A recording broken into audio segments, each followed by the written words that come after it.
16 জুলাই 2024 রংপুরে পুলিশের সামনে দুই হাত প্রসারিত করে বুক পেতে দাঁড়িয়েছিলেন বেগম রোকেয়া বিশ্ববিদ্যালয়ের শিক্ষার্থী আবু সাইদ। স্বৈরাচারের রাইফেল সেই বুকেই গুলি চালায়, লুটিয়ে পড়েন তিনি।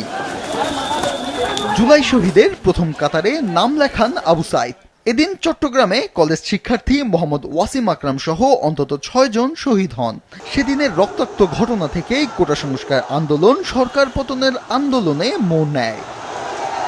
সেই আত্মত্যাগের স্মরণে 16 জুলাইকে জুলাই শহীদ দিবস হিসেবে ঘোষণা করে অন্তর্বর্তী সরকার। এরই ধারাবাহিকতায় আজকের দিনটি পালিত হচ্ছে রাষ্ট্রীয় মর্যাদায়। দিবসটি উপলক্ষে রাষ্ট্রপতি মোহাম্মদ শাহাবুদ্দিন এক বাণীতে শহীদদের স্বপ্নের বৈষম্যহীন গণতান্ত্রিক, জবাবদিহিতামূলক ও ইনসাফভিত্তিক বাংলাদেশ গঠনে দল মত নির্বিশেষে সবাইকে ঐক্যবদ্ধভাবে কাজ করার আহ্বান জানান। প্রধানমন্ত্রী তারেক রহমান আলাদা বাণীতে বলেন, সেই আত্মত্যাগ ও সংগ্রামের শক্তিতেই দেশের মানুষ তাদের মর্যাদা, অধিকার ও গণতান্ত্রিক আকাঙ্ক্ষাকে নতুন করে প্রতিষ্ঠার সুযোগ লাভ করেছে। জুলাই গণঅভ্যুত্থানের অমর চেতনা ভবিষ্যৎ নির্মাণের প্রেরণা। দিনটি উপলক্ষে সকালে রাজধানীর রায়ের বাজারে জুলাই শহীদদের গণকবরে এবং রংপুরের জুলাই চত্বরে পুষ্পস্তবক অর্পণ করেন মুক্তিযুদ্ধ বিষয়ক মন্ত্রী। বলেন, জুলাই গণঅভ্যুত্থান আগামী দিনের গণতন্ত্র প্রতিষ্ঠা এবং দেশকে সমৃদ্ধ করার চেতনা। আজকের দিনকে আমরা স্মরণ করি, যুগ যুগ স্মরণ করব। আমরা বাংলাদেশের মানুষকে সাথে নিয়ে আমরা জুলাই গণঅভ্যুত্থানের চেতনায়, এই 16 জুলাইয়ের চেতনায় আমরা এগিয়ে যাব।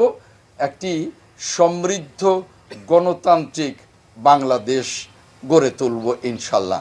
জুলাই শহীদ দিবস উপলক্ষে বাংলাদেশ জামায়াতে ইসলামী ঢাকা মহানগর দক্ষিণের উদ্যোগে এক আলোচনা সভায় বিরোধী দলীয় নেতা ডক্টর শফিকুর রহমান বলেন, সংবিধান সংশোধন কমিটি হচ্ছে জুলাই ও গণভোটকে ভুলিয়ে দেয়া।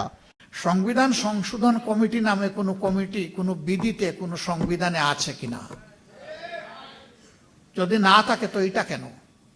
এটা হচ্ছে জুলাইকে ভুলিয়ে দেওয়া, এটা হচ্ছে গণভোটকে ভুলিয়ে দেওয়া।